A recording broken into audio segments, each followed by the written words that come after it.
like to bring back Steve Earle, who's going to introduce Tim. It is a pleasure and honor for me to introduce to you all one of the hardest working labor leaders in this state, my friend Tim Gray. I've known Tim for over 25 years, and I've come to know him as a tireless advocate for working families across this great state. Tim has served you faithfully as a champion for rights and benefits in his capacity as the Illinois AFL-CIO president.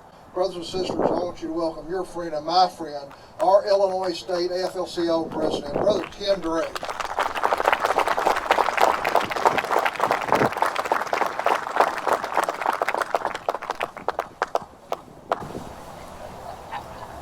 I love this guy. Hey, happy International Workers' Day, brothers and sisters. May 1st, celebrate all over the world. It's great to be here with true trade unionists today. And I want to start by saying Governor J.B. Pritzker for the Department of Mines and Minerals appointed 2 directors in his term. Unfortunately, our brother Donnie Stewart, God rest his soul, great man, left us too soon. He was the first appointee, and then when Donnie passed, Governor Pritzker appointed Ronnie Huff over here in the shirt sleeves. Yeah.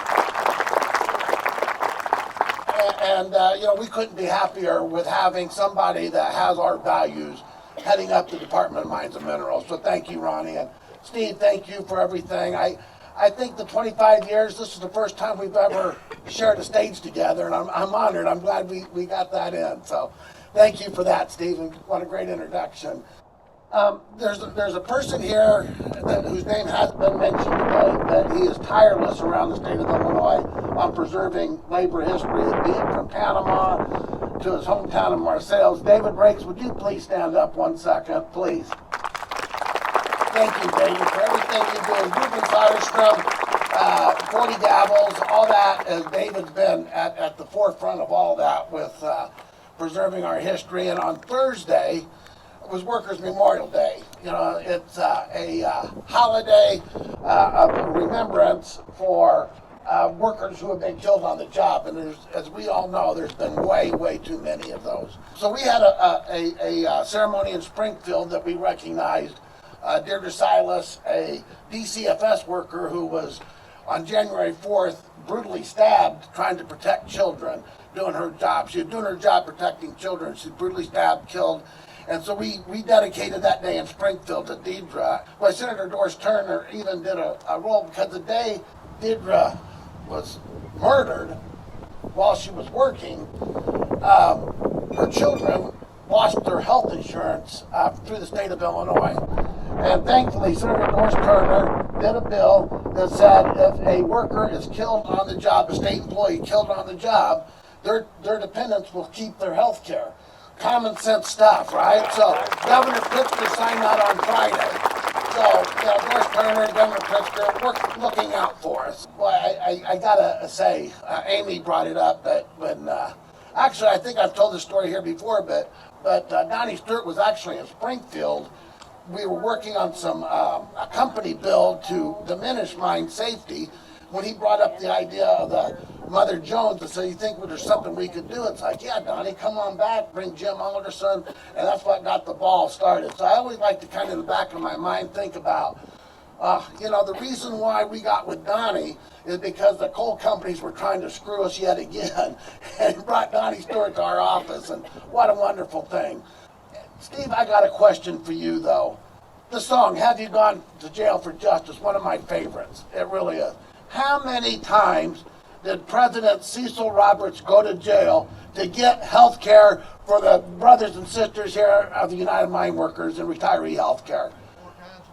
Yeah, more times than we can count. Cecil Roberts has been to jail for justice, and the retiree UMWA members here today, you can thank Cecil for going to jail for your justice. So, good stuff.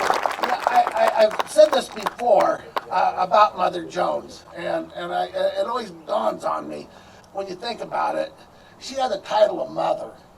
Mother, the most important title any woman can have I'm saying that as a man, but the most important title a woman has is mother. You could be Kamala Harris and be first our vice president, but her, mother. And that's just what thousands and thousands, millions of workers in this country thought of her, gave her the title of mother. And that says a lot. And so David put on that great event, Worker Memorial Day event. It wasn't a day of it wasn't somber, was it, David? We had Tom Morello. I mean, it was hard. I mean, it was a great event. And on Thursday, and so all the politicians came because David got a rock star, a true rock star on the program. They all come, governor, attorney general, treasurer. They all come and they all invoked the words of Mother Jones. And I did in Springfield. Remember the dead, but fight like hell for the living. That's one of those quotes, I think, like FDR. The only thing we have to fear is fear itself. For John F. Kennedy on ask not what you can do for your country. That's what she had on this country when people 92 years later are still quoting her most famous quote all day long. Remember the dead, fight like hell for the living. Remember the dead, fight like hell for the living, and that's what we need to do. We need to continue on what she stood for. We need to continue to fight because they're not rolling over back as they get stronger by the day. Our opposition gets stronger by the day, but we're getting back there, right? Amazon, Starbucks, and we're just building and building and building, and we will get back what they've taken from us since Ronald Reagan was elected president. But we do it with the spirit of Mother Jones. So God bless you all. Thank you very much. And again, happy International Workers' Day. Thank you. Wanna be free? Won't take this tip from me. Break out of that mold we've all been told. You've got a fighting history. That fight for women's rights. With workers must unite. Just roll those bones like Mother Jones in front of every fight.